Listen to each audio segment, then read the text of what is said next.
How to create a Snapchat account on your iPhone. So hello guys, welcome back to my YouTube channel. In this video I'll be showing you how you can easily create an Snapchat account on your iPhone. So let's get started. First thing, I hope you already have downloaded and installed the Snapchat application. So now just open it, and when you open the application for the first time you should see this screen. So since we are creating an account from scratch, simply tap on this sign up button instead of login. So just select sign up button and it will ask you to enter your first name and last name.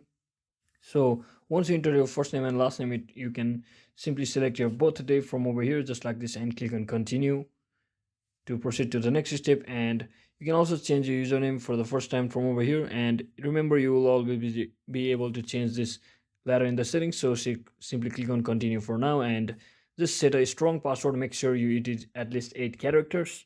And finally it will ask you to enter your email or mobile number, so choose accordingly. And based on your email or phone number it will provide you a 6-digit code, and you just have to enter that OTP from over here. So now just click on continue and give all of this, allow all of the information from over here like notifications, and you just have to add friends to quickly get up running in the Snapchat application. So that is it for today guys. I hope this video was helpful. If it was, don't forget to like and subscribe to the channel. See you on the next one.